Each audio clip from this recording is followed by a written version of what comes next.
सभी का unique classes में एक बार फिर से स्वागत है। हमने एस्टेट मान के आधार पर हमने साइकोलॉजी के टॉपिक के बारे में डिस्कशन किया। साइकोलॉजी के टॉपिक में हमने बुद्धि के बारे में तकरीबन जान चुके हैं। पर्सनैलिटी के अंतर्गत हमने कुछ पर्सनैलिटी के बारे में जाना। पर्सनैलिटी कितने टाइप के होते हैं, कैसे कैसे होते हैं पर्सनैलिटी के हमने तकरीबन जान चुके हैं। पर्सनैलिटी अब चलते हैं व्यक्तित्व की संरचना। व्यक्तित्व की संरचना हमारे 3 प्रकार की होती है। इसके अंदर सिगमंड फ्राइडे के अनुसार व्यक्तित्व की संरचना हमारे 3 टाइप से होती है। नंबर 1 पे आता है इदम, जिसको ईड बोलते हैं। नंबर 2 पे आता है अहम, जिसको हम ईगो बोलते हैं। नंबर 3 पे आता है सुप्रीगो, जिसको हम परम अहम बोलते हैं। आओ इनके बारे में सीख। स्ट्रक्चर ऑफ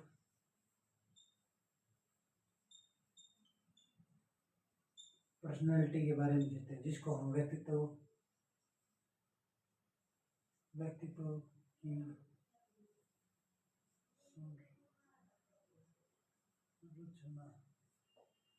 इस बारे में सीख। व्यक्तित्व की संरचना हमारा स्ट्रक्चर कितने टाइप की होती है? व्यक्तित्व की संरचना मैंने 3 टाइप की होता है। कौन कौन सी? नंबर 1 पाता हमारा ईड्स बोलते हैं कि ईदम बोलते हैं।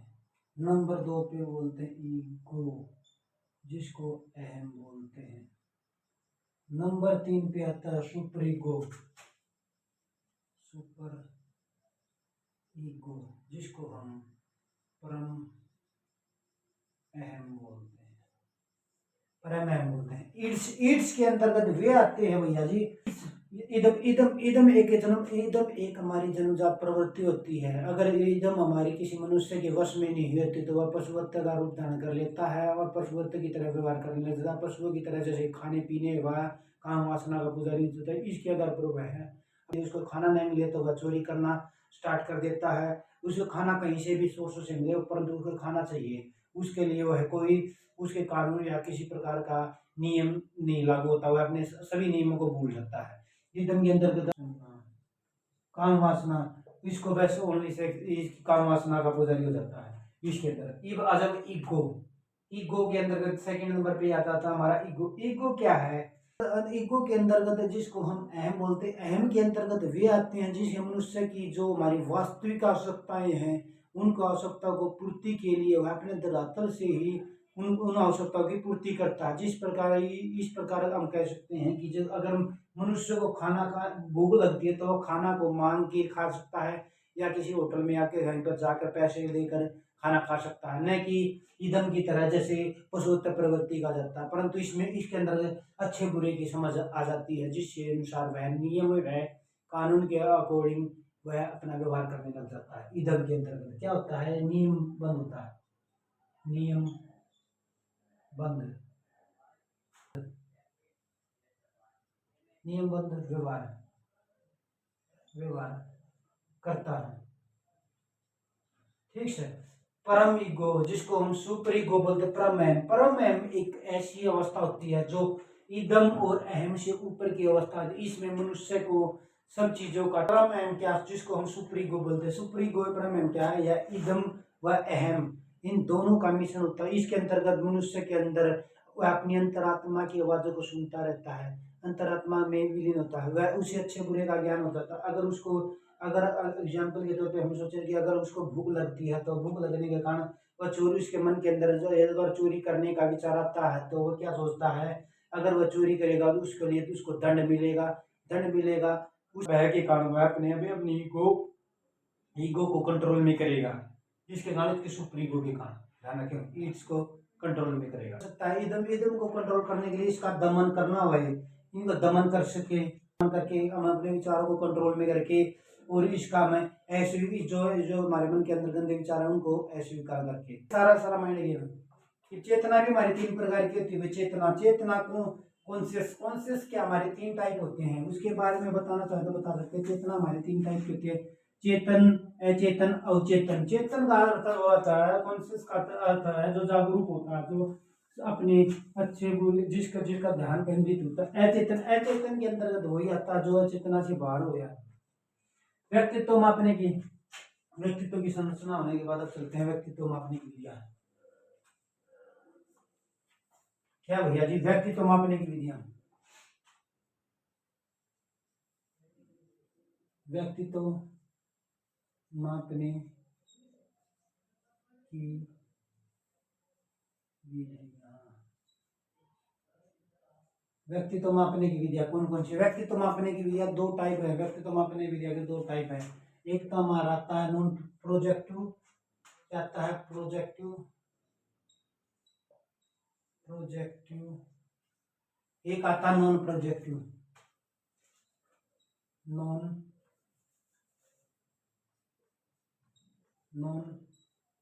प्रोजेक्टिव। रोसार शाही डब्बा, रोसार शाही, रोसा शाही डब्बा। दो पे आता है विषय आत्मबोध, विषय आत्मबोध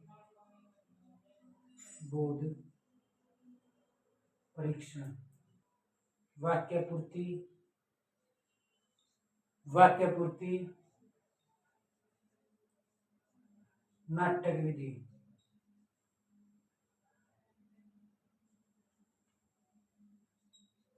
नाटक विधि।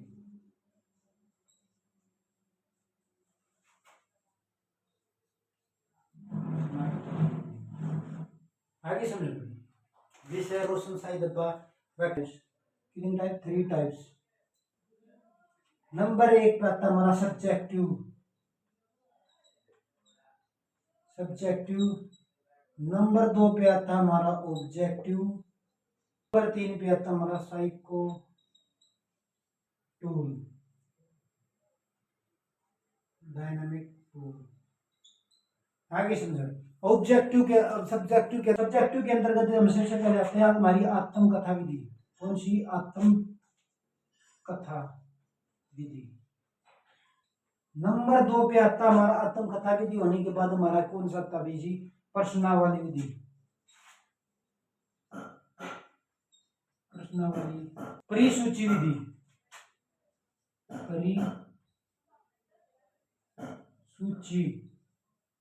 परिसूचियां विधि। तथा व्यक्तिगत अध्ययन विधि, व्यक्तिगत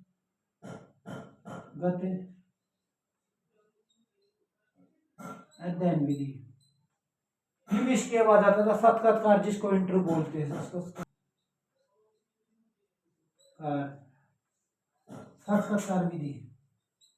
कौन सी साक्षात्कार विधि? कौन सी भैया जी? साक्षात्कार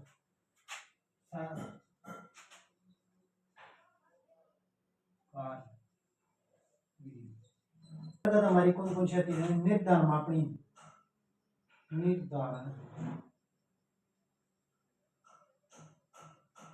निर्धारण मापनी, परिस्थिति परीक्षण, प्रक्षेपण, वाक्य पूर्ति,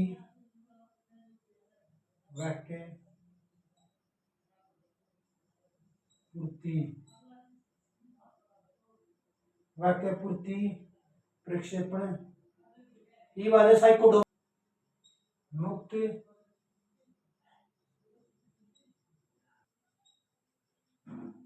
साहचर्य, स्वप्न विश्लेषण,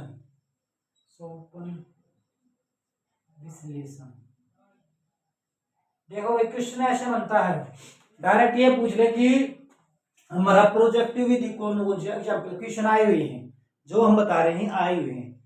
ये नहीं कहा डीएसएसबी में पूछागा, ये डायरेक्ट पूछ लेता था, स्टेटमेंट पूछ लेता। प्रोजेक्टिव मेथड के अंदर कौन कौन सी आते हैं? प्रोजेक्टिव मेथड के अंदर आप क्या लिखोगे? रोशन शाही डब्बा, विषय आत्मबोध परीक्षण, वाक्य पूर्ति और नाटक विधि कौन सा है? Projective method. प्रोजेक्टिव के द्वारा ये विधियों को हम कर सकते हैं। अब आ जाए नॉन प्रोजेक्टिव। नॉन प्रोजेक्टिव के अंदर हमारा सब्जेक्टिव के अंदर कौन कौन सा आता है?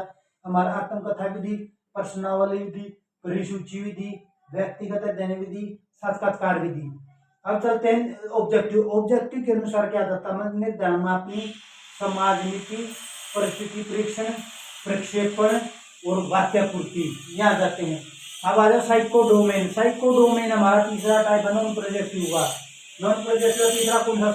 साइकोडोमेन के अंदर कौन सा था? मुक्त सहचर्य विधि, स्वप्न विश्लेषण विधि, आगे समझना, अब इनके एक एक को बारी बारी से करते हैं। चलो सबसे पहले हम नॉन प्रोजेक्टिव की तरफ चलते हैं।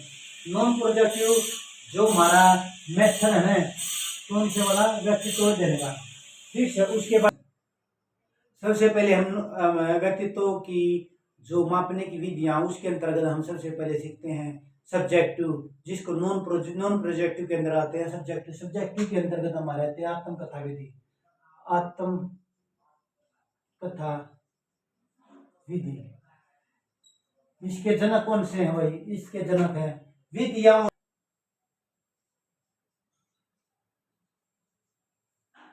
मार्फी।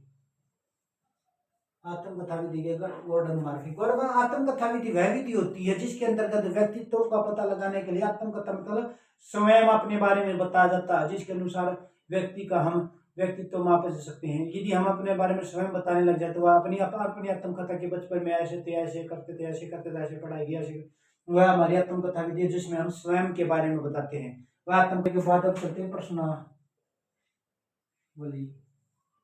विधि के जनक जो हमारे जनक है वुडवर्थ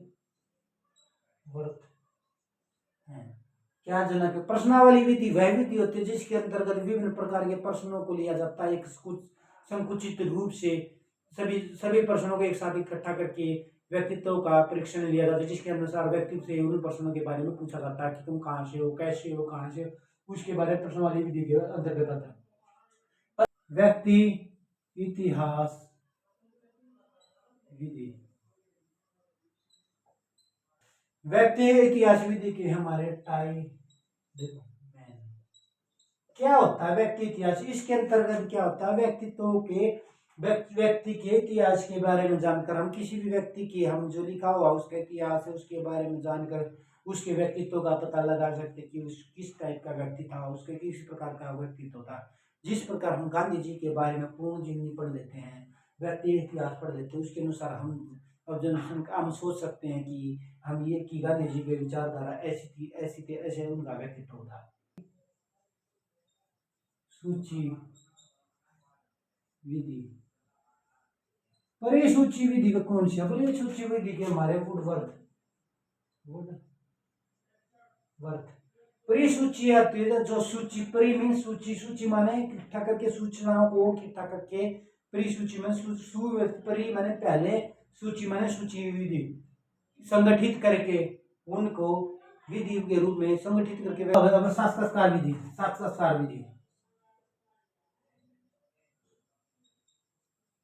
साक्षात्कार विधि, साक्षात्कार विधि क्या होती है? साक्षात्कार विधि वह विधि होती है जिसमें मनुष्य का निरीक्षण किया जाता है उसके व्यक्तित्व का पता लगाने के लिए। साक्षात्कार विधि के अंतर्गत हमारे कितने टाइप आते हैं? साक्षात्कार विधि के अंदर आते हैं हमारे 3 टाइप होते हैं। कौन कौन सी भाई?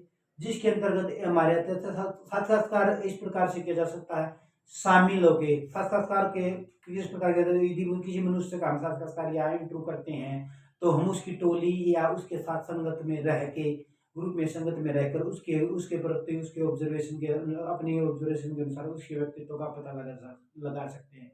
नंबर 2 पे आ जाता है हमारा जो अशामिल होना। अशामिल होना दूसरी विधि होती है जो असम्मिलित होती है, जिसका हम दूर से पता लगा के, दूर से ऑब्जर्वेशन करके कि हम जैसे जिस प्रकार क्लास में कोई टीचर किसी बच्चे का व्यक्तित्व का पता लगाना चाहता है तो वह दूर से ऑब्जर्वेशन करके यह लगा सकता है कि वह किस टाइप का बच्चा है। नंबर 3 पे आता है दोनों का मिश्रण। इन दोनों का मिश्रण क्या आता है? कुछ बच्चे ऐसे होते हैं ग्रुप में भी शामिल रहता है, व्यक्तित्व का पता लगा रहता है ऑब्जर्वेशन के अंदर आता है। ठीक से आगे समझ बात, व्यक्तित्व का नियम रूप से नियम ढंग से विधि द्वारा इंटरव्यू होता है। आगे समझ बात। ये भी इसके बाद आ जाए हमारा, ये तो हमारी क्या थी? सब्जेक्टिव आत्मकथा, ये हमारी सब्जेक्टिव थी। क्या थी? ऑब्जेक्टिव के अंतर्गत कौन सा है? ऑब्जेक्टिव नाम से स्पष्ट है यार, ऑब्जेक्टिव मेथड, जिसमें ऑब्जेक्ट हो, जिस प्रकार सब्जेक्ट मीन्स मैन हो, सब्जेक्ट करता हो, ऑब्जेक्टिव मीन कर्म, कर्म हो, ये है दो। सबसे पहले आता है निर्धारण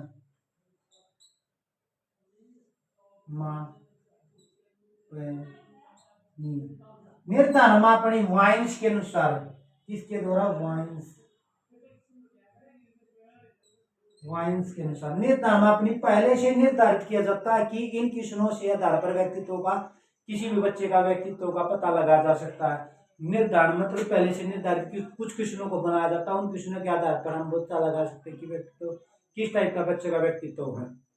निर्धारण मापनी है। समाज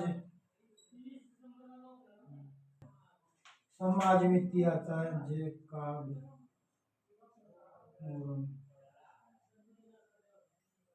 मोरेनो। समाज मित्र जैकब मोरेनो। समाज मित्र के जनक कौन से हैं भाई जी? हैं हमारे जनक वही जनक ना, जनक है, ठीक है ना। समाज मित्र के जन जैकब मोरेनो। समाज मित्र वह होती है जिसके अंतर्गत समाज के अंतर्गत जाके समाज में घुल मिल के उस व्यक्तित्व का पता लगाना। समाज मतलब पूरे समाज के बारे में लगाना, नहीं इन समाज में किस टाइप के व्यक्तित्व के इंसान रहते हैं। समाज मित्र। परिस्थिति परीक्षण, जिसको हम परिस्थिति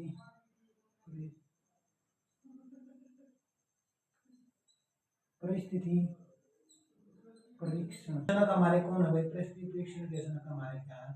और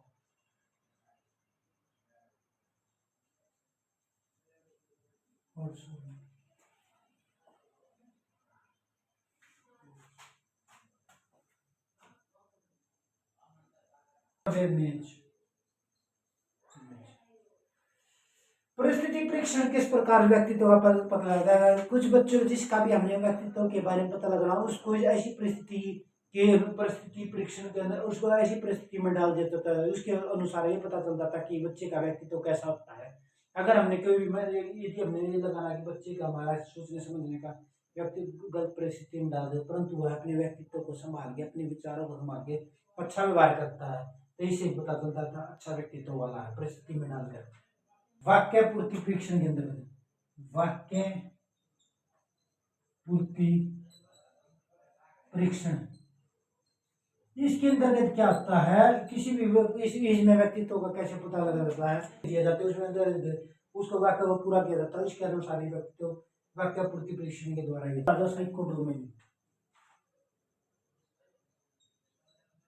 साइकोडायनामिक हमारा मुक्त सचर्या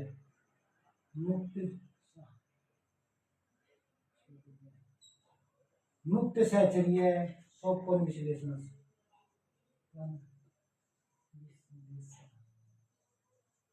सोपन विश्लेषण मुक्त सहचर्य विधि साइकोडोमेन के अंतर्गत मुक्त सहचर्य विधि। इसमें व्यक्तित्व के आधार पर मुक्त सहचर्य मतलब इसके अंदर किसी भी प्रकार की बाउंडेशन नहीं होती, इसमें खुले विचारों के अनुसार व्यक्तित्व को समाज में छोड़ दिया जाता है, उसके अनुसार जिस प्रकार का व्यवहार करता है इससे पता चलता है कि उसका व्यक्तित्व कैसा होता है। मुक्त मीन्स कोई बाउंडेशन कोई नियम नाम नहीं होता इसके अंतर्गत।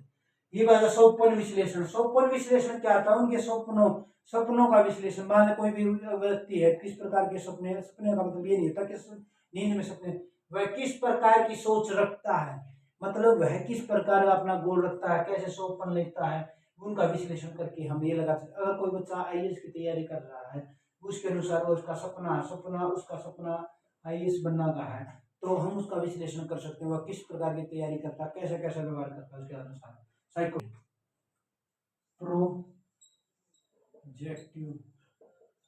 प्रोजेक्टिव मेथड वे मेथड होता है जो प्रोजेक्ट के द्वारा दिखाए जाते हैं। नॉन प्रोजेक्टिव मेथड होता है जिसमें प्रोजेक्ट नहीं होता। प्रोजेक्टर तो का तो नाम से स्लाइड फ्लूइडो का यूज होता है।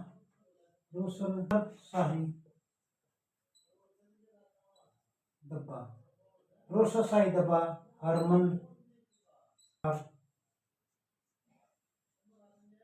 सर 5 तो हम ब्लैक में ले लेते हैं। अच्छा भाई 3 हमारे रेड ले लेते हैं, 2 हमारे व्हाइट ले लेते हैं।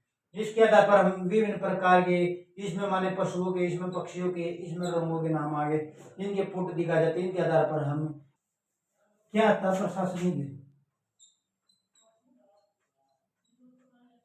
प्रशासनिक शाही प्रशासनिक अंतर्बोध अंतर्बोध परीक्षण मोरो मार्गन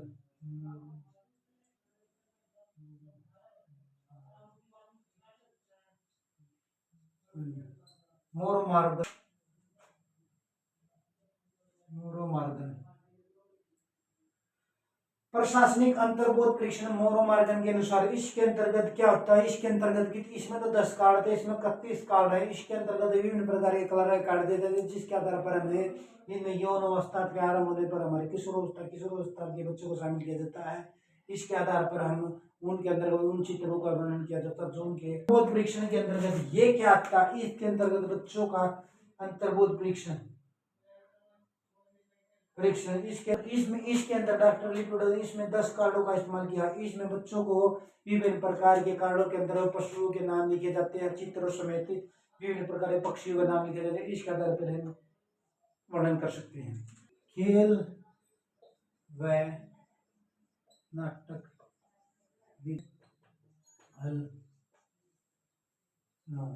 जेल मोरोना के अनुसार के अनुसार खेल व नाटक विधि वह विधि होती है जिसके अनुसार बच्चे के व्यक्तित्व का पता लगाने के लिए किसी खेल के माध्यम से या किसी नाटक के माध्यम से हम पता लगा सकते हैं व्यक्तित्व का।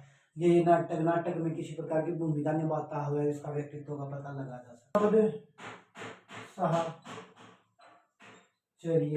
विधि गाल्टन के अनुसार, किसके अनुसार, गाल्टन के अनुसार शब्द साहचर्य जिसके अंदर शब्दों का साहचर्य शब्दों के अनुसार विधि का प्रयोग